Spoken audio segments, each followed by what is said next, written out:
ಗ್ರಾಹಕರಿಗೆ ವಿದ್ಯುತ್ ದರ ಏರಿಕೆಯ ಶಾಕ್ ನೀಡಲು ಮುಂದಾಗಿದೆ.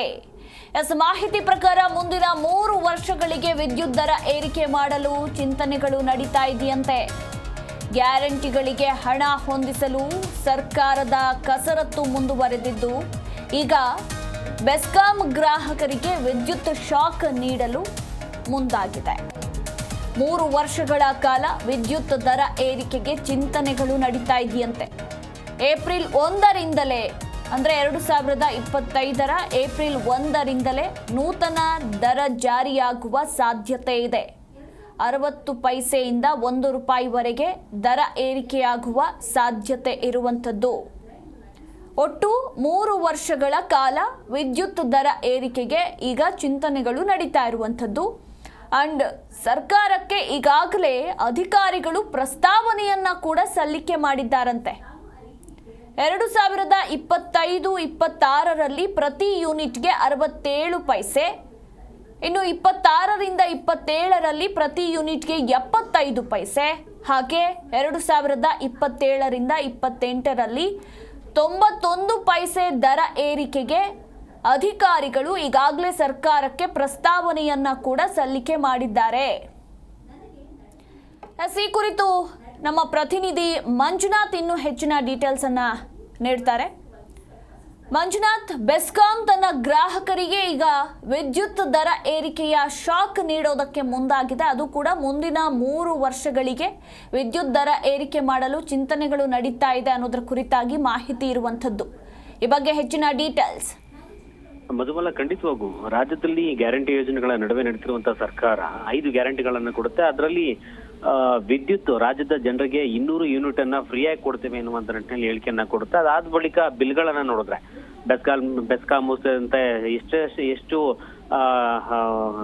ವಿದ್ಯುತ್ ವಿಚಾರದಲ್ಲಿ ನಡೆಸಿರುವಂತಹ ಒಂದು ಇಲಾಖೆಗಳಿದ್ದವೋ ಅವುಗಳ ಬಿಲ್ಗಳನ್ನ ನೋಡಿದ್ರೆ ಜನರಿಗೂ ಕೂಡ ಶಾಕ್ಗೆ ಒಳಗಾಗುವಂತ ಕೆಲಸ ಮಾಡ್ತಾರೆ. 200 ಯೂನಿಟ್ ಬಳಕೆ ಆದ್ರೂ ಕೂಡ ಸಾವಿರಾರು ರೂಪಾಯಿ ವಿದ್ಯುತ್ ಬಿಲ್ ಅನ್ನ ಕಟ್ಟುವಂತ ಪರಿಸ್ಥಿತಿ ಜನರಿಗೆ ಎದುರಾಗಿರುವಂತದ್ದು.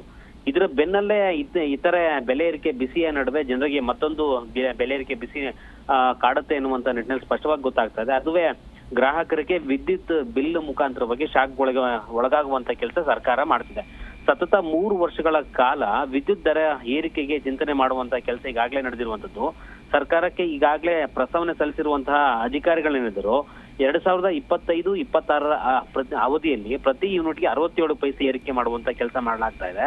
26 ಮತ್ತು 27ರಲ್ಲಿ ಪ್ರತಿ ಯೂನಿಟ್ಗೆ 75 ಪೈಸೆ ಏರಿಕೆಯ ಪ್ರಸ್ತಾವನೆ ಕಳಿಸಿರುವಂತದ್ದು. ಹಾಗೆ 27 ಮತ್ತು 28ರಲ್ಲಿ ಒಟ್ಟು 95 ಪೈಸೆ ಪ್ರತಿ ಯೂನಿಟ್ಗೆ ಏರಿಕೆ ಮಾಡುವಂತ ಪ್ರಸ್ತಾವನೆಯನ್ನ ಆದಾಯ ಕೊರತೆ ಸರಿದೂಗಿಸುವಂತಹ ನಿಟ್ಟಿನಲ್ಲಿ ಈ ಬೆಲೆ ಏರಿಕೆ ಮಾರ್ಗವನ್ನ ಈ ರೀತಿಯಾದಂತಹ ಉಪಾಯವನ್ನ ಕಂಡುಕೊಂಡು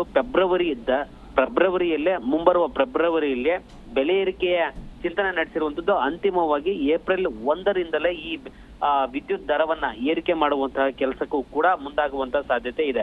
ಸುಮಾರು 60 ಪೈಸೆಯಿಂದ ₹1.5ವರೆಗೂ ಕೂಡ ಏರಿಕೆ ಕಾಣದ್ರಲ್ಲೂ ಕೂಡ ಅನುಮಾನ ಇಲ್ಲ ಎನ್ನುವಂತ ನಿಟ್ಟಿನಲ್ಲೂ ಕೂಡ ಗೊತ್ತಾಗ್ತಿರುವಂತದ್ದು. KERC ಏನಿದೆಯೋ, ಕರ್ನಾಟಕ ವಿದ್ಯುತ್ ಶಕ್ತಿ ನಿಯಂತ್ರಣ, ಈ ಒಂದು ನಿಯಂತ್ರಣದಿಂದ ಆಯೋಗಕ್ಕೆ ಪ್ರಸ್ತಾವನೆ ಸಲ್ಲಿಕೆ ಮಾಡಿದ್ದು. ದರ ಏರಿಕೆ ಪ್ರಸ್ತಾವನೆ ಸಲ್ಲಿಸಲು ನವೆಂಬರ್ 30ರ ಕೊನೆ ದಿನವಾಗಿತ್ತು. ಅದಾದ ಬಳಿಕ ಈಗ ಒಟ್ಟಾರೆಯಾಗಿ ಪ್ರಸ್ತಾವನೆ ಸಲ್ಲಿಕೆ ಮಾಡಲಾಗಿದೆ ಎನ್ನುವಂತ ನಿಟ್ಟಿನಲ್ಲೂ ಕೂಡ ಮಾಹಿತಿ ಗೊತ್ತಾಗ್ತಾ ಇದೆ. Madhumala. S, thank you Manjunath ನಿಮ್ಮೆಲ್ಲ ಮಾಹಿತಿಗಾಗಿ.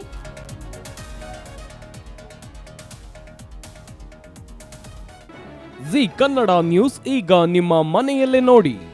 ಎಲ್ಲ ಕೇಬಲ್ಗಳಲ್ಲಿ ಈಗ ಲಭ್ಯ. ನಿಮ್ಮ ನೆಚ್ಚಿನ ಜಿ ಕನ್ನಡ ನ್ಯೂಸ್ ಈಗ ಸನ್ ಡೈರೆಕ್ಟ್ ನಲ್ಲಿ number 292, Tata play number 1664, Jio TV number 1334, NXT digital number 30, in cable number 30, city networks 51, U digital number 162, GTPL number 17, Rockline telecommunications number 42, Shri Basaveshwara cable number 168, rural cable network 60, Vinayaka digital 57, Abhishek cable 821, city channel 53, Siddeshwara cable network 54.